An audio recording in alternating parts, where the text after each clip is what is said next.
देखिए कितनी प्यारी कुर्ती है। आज मैं इसकी कुर्ती की कटिंग बताती हूँ, स्टिचिंग बताती हूँ। देखो ये मैंने बैक पल्ले के लिए, बैक गला बनाने के लिए ओरे व पट्टी काट रही हूँ। ओरे व पट्टी हमारी हमेशा तिरछी कटती है। देखो मैं तिरछी काट रही हूँ। ये मैंने 4 पट्टियाँ काटी हैं और वैसे 4 से कम ही लग जाएंगी क्योंकि हमारा 4.5 इंच का गला है पीछे का। तो देखो ये ओरे व पट्टी मैं चारों पट्टियों को जोड़ लूँगी। चारों पट्टियों को जोड़ने का तरीका ये है कि कोने से कोना मिलना चाहिए। ठीक है, देखो मैं कोने से कोना मिला रही हूँ। इससे हमारी फिनिशिंग भी बहुत अच्छी आती है और ये पट्टियों में झोल भी नहीं आता। इसका मिलाने का तरीका बहुत अलग होता है। इस पर प्लीज़ आप अच्छे से ध्यान देना। अगर आप बिगिनर हो तो फिर आप बहुत अच्छे से सीख सकते हो। अगर आपको मतलब कोई कुर्ती बनानी है अपने घर में पहनने की, घर में क्या, अगर आप डेली मेरी ये वीडियो देखते रहोगे तो आप घर की क्या बाहर की भी कुर्तियाँ इजीली बना सकते हो। अब मैं ये बैक गला बनाने के लिए मैंने पीछे का पल्ला लिया है। ठीक है, पीछे के पार्ट्स को हम अब देखो मैं इसमें ये मैच करूँगी कि पीछे का और आगे का दोनों का पल्ला सेम ही है या नहीं है, क्योंकि कभी कभी ऐसा होता है कि बैक और फ्रंट दोनों का ही एक से पल्ले होते हैं, उनमें पहचान करना अलग हो जाता है। नीचे से लिया है मैंने 3 इंच और ऊपर से लिया है 2.5 इंच। इसको मैं राउंड शेप दे दूँगी तो ये गोल गला बन गया है। और वैसे ये 4.5 इंच की लंबाई का गला बनाया है मैंने। पीछे से ये 4.5 इंच गला है। अब जो ये हमने ओरेवा पट्टी ली थी, ओरेवा पट्टी को हम इजीली इसके ऊपर अटैच करेंगे, वो भी डबल फोल्ड करके पीछे की सीधी साइड। ये हमारे पल्ले की सीधी साइड है। देखो सीधी साइड पे ही मैं इसको अटैच कर रही हूँ। बिल्कुल सिंपल तरीके से, बिल्कुल इसमें कुछ भी मैं अलग से नहीं बता रही। कुछ भी जो चीज़ है वो है। बहुत अच्छी फिनिशिंग आती है इस कुर्ती की।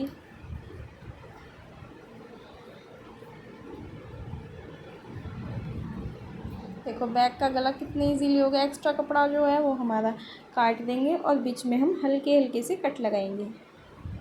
कट हम इसलिए लगाते हैं जिससे हमारी मतलब पीछे का गला आराम से राउंड में घूम जाए और उसमें कोई झोल ना आए। देखो मैं हल्के हल्के से कट लगा रही हूँ।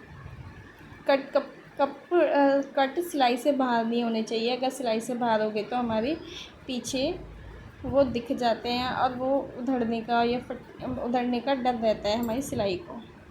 ठीक है, इसके ऊपर एक पट सिलाई बोलते हैं जिसे मैंने वो सिलाई लगाई है बहुत फिनिशिंग के साथ। ये मैं दोनों शोल्डर मिला के, जो मतलब फ्रंट पल्ला होता है उसमें एक राउंड की तरफ छांट देना होता है, जो कि वो आधा इंच एक्स्ट्रा, आधा इंच कम होता है बैक पल्ले से। तो मैं वो उस छांट को ही इसमें कट कर रही हूँ।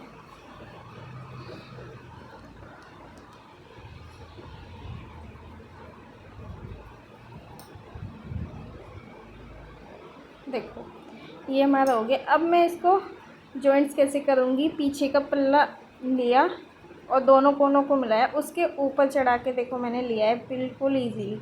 और मैंने पक्की सिलाई की है। पहले पक्की सिलाई करने के बाद मैंने एक और सिलाई लगी है, क्योंकि शोल्डर पे हमारा पूरा मतलब जोर होता है, तो ये शोल्डर का कंधों पे से सिलाई नहीं निकलती है, तो इसलिए मैं डबल सिलाई लगाती हूँ। आप देख सकते हैं कि आपको सिंगल सिलाई चलेगी तो आप सिंगल सिलाई भी लगा सकते हैं। दोनों ही शोल्डर को मैं ऐसे ही जॉइंट्स करती हूँ।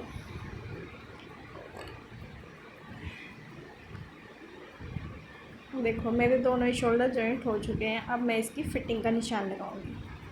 फ़िटिंग के निशान लगाने से पहले एक इसमें नीचे लेस थी, उसे लगाना मैं पहले भूल गई थी। मैंने सोचा पहले इस लेस को लगा लेते हैं। लेस लगाने का बिल्कुल सिंपल तरीका है। अगर हमारे नीचे हल्का सा फोल्ड किया लेस लगाने के लिए, नीचे वाला पल्ला, और फिर ऊपर वाले पल्ले को बिल्कुल हल्के हाथ से, बिल्कुल भी खींचना नहीं है इसको। अगर हम नहीं खींचते हैं तो फिर पल्ला बहुत ही, उसमें ना तो झोल आता है कपड़े में और बहुत फिनिशिंग के साथ ये वाली हमारी सिलाई लग जाती है। अगर हम खींचते हैं और नीचे भी किनारी आ रही है तो फिर बहुत गंदा वाला झोल आ जाता है, जिससे कि हम परेशान हो जाते हैं कि ये झोल कैसे निकलेगा, कि ये क्या होगा कैसे नहीं होगा। तो प्लीज़ आप इस चीज़ का ध्यान रखना कि आप कभी भी कोई भी कपड़ा जोड़ें, खींचना मत, बिल्कुल सीधी पट्टी जोड़ते हैं।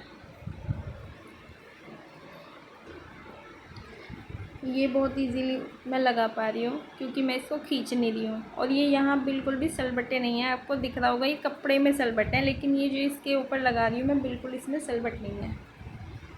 मैं उसके अकॉर्डिंग ही लगा रही हूँ। देख लो ये सिलाई मेरी कंप्लीट हो गई है। अब हमारा ये लग चुका है।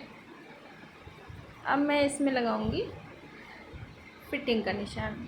पहले मेरा कैमरा ही सेट नहीं हो रहा था, मैंने देखा कि इधर से दिखेगा उधर से दिखेगा, तो इस चक्कर में थोड़ा सा मुझे कैमरा एडजस्ट करने में प्रॉब्लम आ रही थी। प्लीज़ आप इसे माइंड मत करना, लेकिन मैं बहुत परफेक्ट, बहुत मेहनत कर रही हूँ। आप प्लीज़ देखो कि मतलब मैं कैसे कैसे सेट कर रही हूँ चीज़ों को।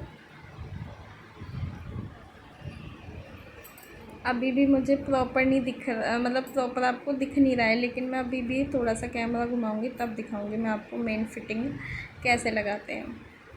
अभी भी सेट नहीं हुआ है कैमरा।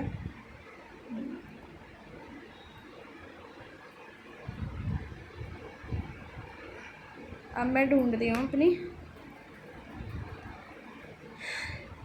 ये लड़की मेरे पास काम भी करती है और मेरा सारा मतलब जो भी चीज़ें हैं मेरी मैनेज करती हैं।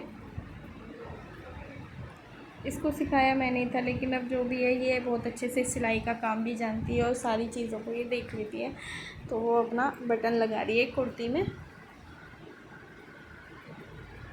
मेरे पास लड़कियां भी सीखती हैं सिलाई, 2 बैचेस भी हैं मेरे पास, सुबह भी शाम में भी आती हैं लड़कियां। अगर आपको भी सीखनी हो तो प्लीज़ आप मुझे मैसेज कर सकते हैं। मैं आपको ऑनलाइन भी बहुत अच्छे से सिखा सकती हूँ। आप मेरे को वीडियो में ही, आप मेरी वीडियो को डेली देखोगे तो आपको समझ में आने लग जाएगी कि कैसे सिखाती हूँ मैं। ठीक है, मैं आपके लिए बहुत मेहनत कर रही हूँ, मतलब ला रही हूँ चीज़ें कि आपको चीज़ें समझ में आए। देखो मैं फिटिंग का निशान लगा रही हूँ। मैंने हमेशा मेरे कपड़े में 2 इंच एक्स्ट्रा लिया है। हम कोई भी कपड़ा सिलते हैं तो मैं 2 इंच एक्स्ट्रा ही लेती हूँ कपड़ा, जिससे कि अगर हम मोटे हो जाएं फ्यूचर में तो फिर हम उस कुर्ती को इजीली खोल सकते हैं। मैं कुर्ती हो, ब्लाउज़ हो, कुछ भी हो, मैं 2 इंच एक्स्ट्रा ही लेती हूँ कपड़े को। कोई 1.5 भी हम भी ले सकते हैं अगर कपड़ा कम है तो हमारे मार्जिन में, और अगर कपड़ा पूरा है तो हम प्रॉपर ही लेंगे। ये पहली फ़िटिंग लगाई मैंने, उसके बाद 8 इंच नीचे कमर की फ़िटिंग लगाई और सबसे नीचे 14.5 इंच पे, 14 या 14.5 इंच पे परफेक्ट फिटिंग आ जाती है, जिससे कि हमारे चाक के कोनों पे से भी हमारी बॉडी नहीं दिखती है, बिल्कुल वहाँ पे हमारा बहुत अच्छे से कवर हो जाता है। कभी कभी ऐसा होता है कि कोई ऊंचे चाक बनवा लेता है तो फिर उनके यहाँ से बॉडी दिखती रहती है, तो वो गंदी लगती है, वो अच्छी भी नहीं लगती। तो इस हिसाब से आपको 14 इंच पे अच्छे से चाक रखने चाहिए, 14 या 14.5, और वो लेंथ के अकॉर्डिंग हम बढ़ा भी सकते हैं, घटा भी सकते हैं। जो एक्स्ट्रा कपड़ा है वो मैं निकाल रही हूँ, क्योंकि ये वाली कुर्ती बनेगी बिल्कुल मतलब तुरपाई वाली नहीं बनेगी, सिलाई वाली बनेगी। मेरी जो क्लाइंट है वो ये कह रही थी मुझे ये रेडीमेड वाली कुर्ती का लुक देना चाहिए। अब मैं दोबारा स्टिचिंग के लिए यहाँ पे कैमरा ले आई हूँ।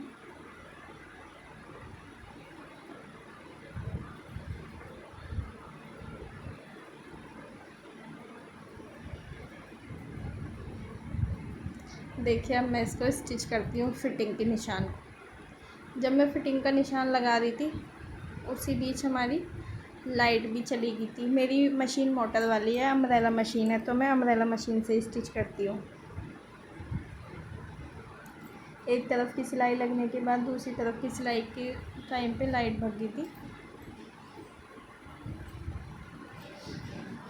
फिटिंग के बाद हमें बस चाक मोड़ने हैं, बिल्कुल सिंपल वे में। जैसे ये कपड़ा है इसके बिल्कुल स्ट्रेट चाक मुड़ेंगे, इसके बिल्कुल 2 डबल राउंड करके